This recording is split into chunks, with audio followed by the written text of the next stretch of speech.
శ్రీమాత్రే నమః. అమ్మవారి యొక్క 19వ నామం.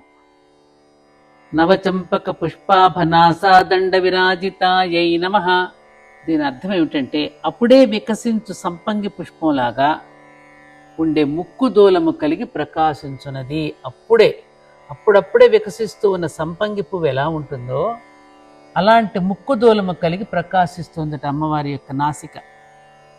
అంటే పంచేంద్రియం మనసులతో సంకేతింపబడే తుమ్మెద యొక్క స్పర్శ, పంచేంద్రియం అనేటువంటి మనసులతో సంకేతింపబడే తుమ్మెదను పంచేంద్రియం అనేటటువంటి మన మనసులతో పోలుస్తారు. అటువంటి తుమ్మెద యొక్క స్పర్శ అంటని సంపంగ పువ్వు వంటి ముక్కును కలిగి సాధకులను ముక్తులుగా చేయనది. ఈ సాధకులు వాసన వస్తుంటే ముక్తులుగా ఎలా ఉంటారు? ఆ వాసన వైపు వాళ్ళ మనసంతా అటువైపుకు మళ్ళుతుంది కదా, పరిమళం వైపు. అటువంటి పరిమళం వైపుకు వెళ్లకుండా సాధకుడిని ముక్తుడుగా చేస్తుంది, ముక్తిని ప్రసాదింపచేస్తుంది సాధకులకి అని. అమ్మవారి యొక్క నాసిక అంటే ముక్కు సూటిగా, సొంపుగా, తీరుగా ఉంటుందని అర్థం.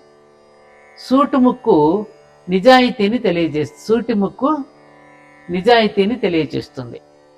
ముక్కు సూటు మనిషి అని మనం అంటూ ఉంటాం కదా, అనే ప్రయోగం వచ్చిందనమాట దీనివల్లే.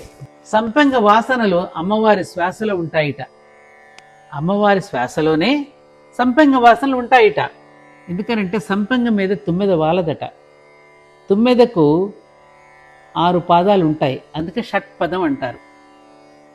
పంచేంద్రియాలు ప్లస్ మనస్సు కలిపితే ఈ 6ంటిని 6 పాదాలు కలిగినటువంటి తుమ్మెదతో పోలుస్తారు. ఇవి ఎవరిని ఇబ్బంది పెట్టవో, ఎవరి మీద వీటి ప్రభావం ప్రలోభం పనిచేయదో వీరిని ముక్తులు అంటారు. ఎంత బాగా చెప్పారు. అందుకే ఇప్పుడు ఆధునిక కాలంలో ఆ ప్రభావానికి ఇచ్చేసేట అందరూ స్ప్రేలు చల్లుకుంటూ పోతుంటారు.